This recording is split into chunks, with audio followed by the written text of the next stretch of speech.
La retraite est une étape importante, souvent occultée lors de la vie active, elle est pourtant le reflet du parcours professionnel de chacun. Mais qu'est-ce qu'un parcours professionnel? Comment se construit-il? À travers une galerie de portraits, parcours présenté par L'Agir Carco, acteur de référence de la retraite, nous emmène dans un monde en mouvement. Parcours, ce sont des éclairages sur la diversité des itinéraires individuels d'aujourd'hui. Avec ses témoignages intimes, Parcours interroge sur notre rapport au travail et le déterminisme qui construit une trajectoire professionnelle.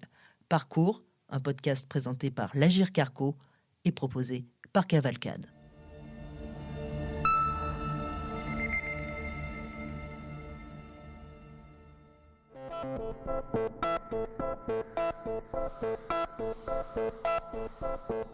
Partir à des milliers de kilomètres pour vivre une autre vie, quitter la France, son pays, ses amis, sa famille, traverser l'océan et s'installer aux États-Unis pour y travailler. Cette histoire, c'est celle de Camille, une chercheuse en biologie. Après avoir passé son doctorat à Paris, elle est devenue expat. L'expatriation, l'aventure internationale que vivent 2 millions de Français chaque année.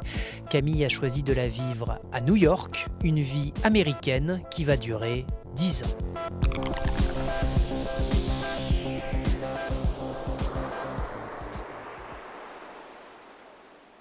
Je m'appelle Camille, je suis docteur en biologie moléculaire.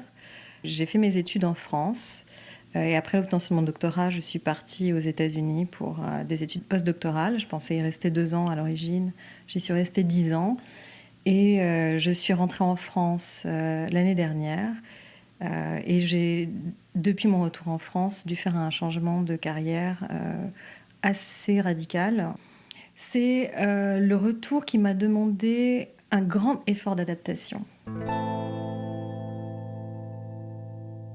Mon père et ma mère étaient tous les deux médecins et je me destinais à la médecine depuis très très tôt. Je suis rentrée en première année de médecine et donc il y avait le concours, le numerus clausus, qui je pense n'existe plus à l'époque, auquel j'ai échoué plusieurs fois de suite. Et donc il a fallu que je me réoriente. Et ce qui m'intéressait vraiment, c'était la biologie et je voulais de toute façon participer à soigner les gens d'une façon ou d'une autre. Et pour moi, m'investir dans la recherche, ça me permettait de faire ça et aussi de comprendre le vivant, qui était quelque chose qui m'avait toujours beaucoup intéressée. Je me suis engagée là-dedans avec l'idée d'être chercheur, en fait, en biologie. C'est assez classique, je dirais, pour les gens qui font un doctorat en sciences, en tout cas en biologie, de ensuite faire un postdoc à l'étranger. Parce que de toute façon, avec une thèse, aujourd'hui, on ne fait rien. On n'a pas de boulot derrière. Il faut faire quelque chose d'autre. Donc si on veut rester dans la recherche académique, on fait un postdoctorat. Pendant ma thèse, j'ai commencé à regarder où est-ce que je voulais aller. Alors déjà, j'ai commencé à réfléchir dans quel pays je voulais aller. Et je voulais aller dans un pays anglophone, parce que l'anglais, c'est absolument primordial dans la communication scientifique, et d'ailleurs la communication en général maintenant. Donc je voulais vraiment le maîtriser. Et donc ça a été les États-Unis. C'était quelque chose qui était très excitant en fait au départ, l'idée de partir, surtout quand j'ai trouvé un poste à New York et que je savais que j'allais partir, c'était super. Vraiment, j'étais ravie. Par contre, au fur et à mesure qu'on se rapprochait du jour du départ, c'est vrai que je me disais mais je peux pas faire ça, c'est trop brutal, trop gros pour moi de tout laisser derrière comme ça. Et c'est vrai que le départ à l'aéroport a été un petit peu compliqué.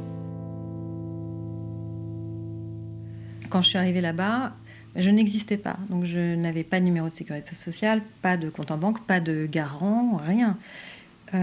Pour trouver un appart, tout ça, c'était extrêmement compliqué.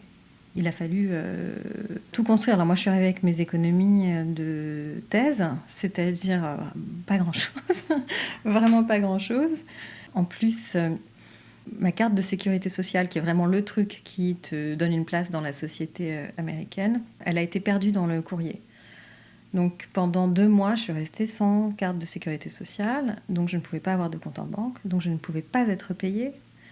Donc pendant 2 mois, en fait, j'ai vécu avec mes petites économies en espérant que je finirais par exister. Et puis, finalement, j'ai reçu une carte de sécurité sociale et puis tout s'est débloqué. Mais chaque chose qui semble un peu évidente et anodine en France, là-bas, il faut refaire tout le travail que tu as déjà fait, quoi, pour avoir une existence ailleurs. Déjà, il y avait quand même la barrière de la langue. Je suis arrivée avec un niveau d'anglais correct. Mais j'allumais la télé, je ne comprenais pas grand-chose. Et puis, à l'époque, quand je suis arrivée, j'avais une coloc qui était uruguayenne. Elle, ça faisait déjà 8 ans qu'elle était aux États-Unis. Et puis, quand je lui disais, mais Liliana, je comprends rien, là, j'allume la télé, je comprends rien, je vais jamais y arriver. Elle me disait, mais tu vas voir un jour, la télé, elle sera allumée, et puis tu comprendras tout sans savoir comment ça s'est passé, quoi. Et c'est vrai qu'un jour, j'ai tout compris, on va dire 95%. Mais ça a quand même pris, je pense, 3 ans. Donc, pendant 3 ans, je continuais à réfléchir en français. Donc, tout ça, ça te donne vraiment une conscience du fait que tu n'es pas chez toi.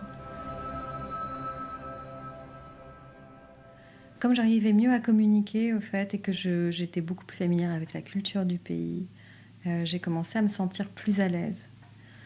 Et puis, au bout de, je crois, 5 ans, j'ai eu un copain américain.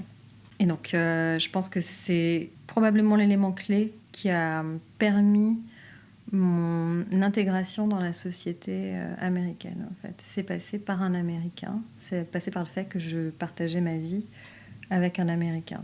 Et donc, j'ai eu accès à la vraie Amérique, à sa famille. Et puis lui, il était d'un petit bled de la banlieue de Seattle, avec des parents républicains.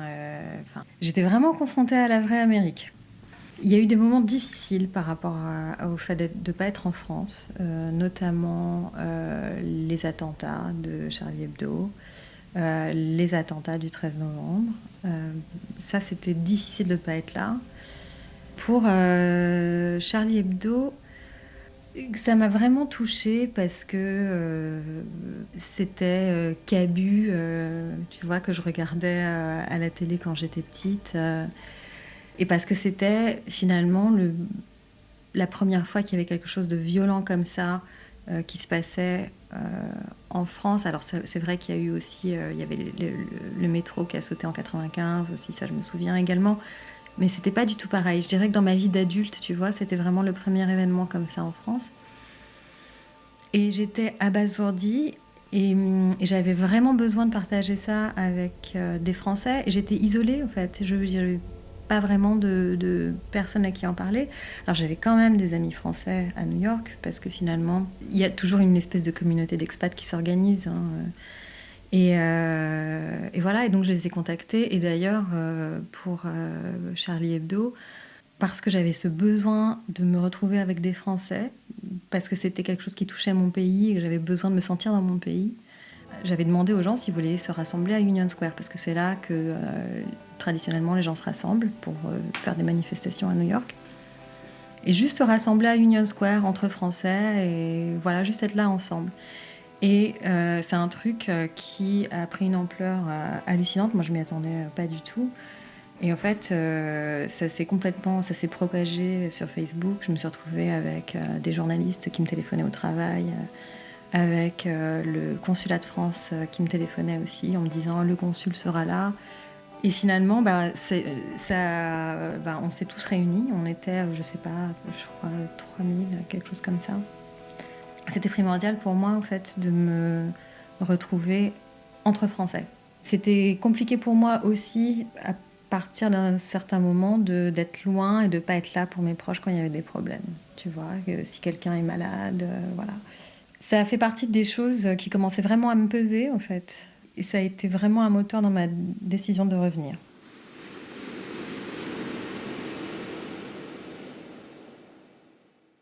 Ce qui fait que je rentre, c'est un événement professionnel qui est que le labo dans lequel je travaillais a fermé.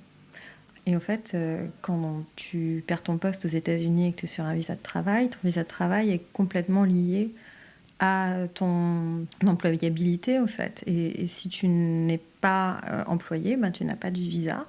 J'ai eu 1 mois de préavis quand même pour la fermeture du labo. J'ai pu anticiper mon départ. Et surtout, je ne voulais pas partir tout de suite parce que j'avais ma vie là-bas, j'avais mon mec là-bas. Enfin, voilà, je ne pouvais pas partir en un mois comme ça, c'était pas possible. Alors j'ai attendu pas mal que mon Américain se décide à venir en France. J'ai pris mon courage à deux mains et j'ai acheté un billet d'avion pour juillet. Et quand j'ai vu cette date arriver, j'ai organisé mon retour, j'ai loué un container pour mettre mes meubles dedans. Enfin voilà. Et il était clair que il allait pas venir, quoi. Donc voilà, il fallait passer à autre chose.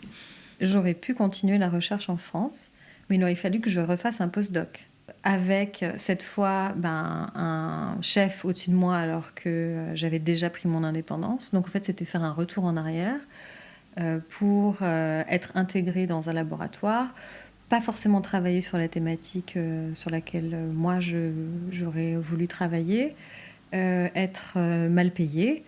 Et surtout, savoir que j'allais galérer derrière pour pouvoir trouver un poste de statutaire. Je décide d'arrêter de galérer parce que ça fait déjà 10 ans que je suis dans la précarité, que j'essaye de briser ce plafond de verre là, qui est au-dessus de moi pour enfin avoir un poste dans la recherche. Et je laisse tomber.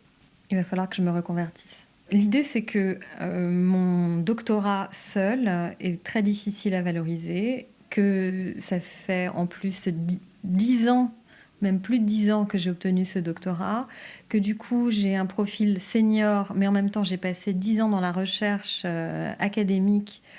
Donc, je n'ai pas un profil qui intéresse vraiment le privé. Puis en plus, j'ai pas vraiment de relation en France parce que j'étais à l'étranger et que finalement, avoir un réseau en France, ça sert beaucoup aussi pour ça. Et donc, je me suis dit, ce que je vais faire, c'est acquérir ces capacités, ces qualifications qui me manquent pour aller dans le privé et le réseau. Et donc, l'idée, c'était d'aller dans une école de commerce pour faire une formation complémentaire, en fait. Je retourne à l'école, je me retrouve sur les bancs de l'école. Donc j'étais la doyenne de la promo puisque j'avais 37 ans quand j'ai repris les études. Donc ça, c'était 1 an en fait. Il y a eu 6 mois de cours et puis 6 mois de stage. Donc, j'ai également été stagiaire à 38 ans dans une entreprise dans laquelle je suis restée. Alors aujourd'hui, je suis toujours scientifique, mais je ne suis plus à la paillasse. Je fais plus de recherche directement à la paillasse. Ce que je fais, c'est que je fais la jonction entre la recherche interne de l'entreprise dans laquelle je travaille et la recherche académique française.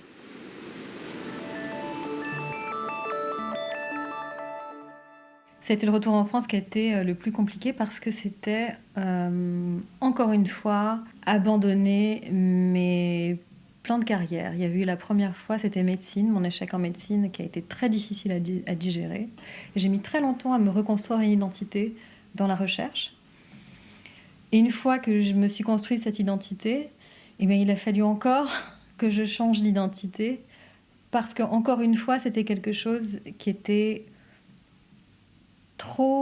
pour lesquels je n'étais pas prête à payer le prix en fait pour vraiment y arriver finalement. Et je pense vraiment que j'ai fait le bon choix.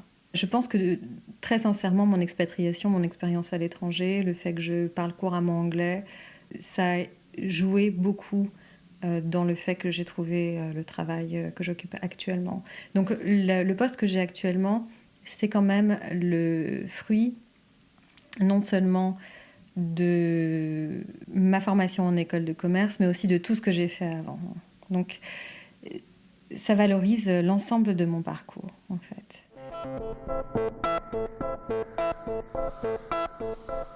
Ce que vivre loin m'a permis de faire, ça a été finalement de me développer en tant qu'adulte.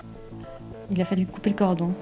Et je pense que ça a été vraiment un catalyseur finalement pour moi pour réussir à être bien dans mes baskets.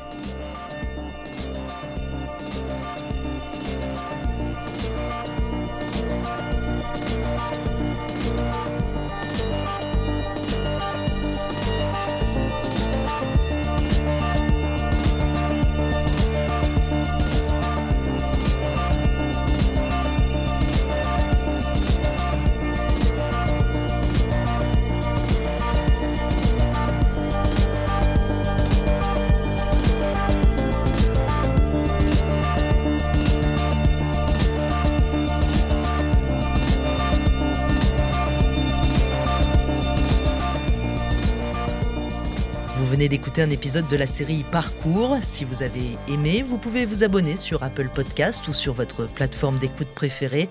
Votre avis nous intéresse, alors n'hésitez pas à nous mettre plein d'étoiles et à commenter. On a hâte de vous lire.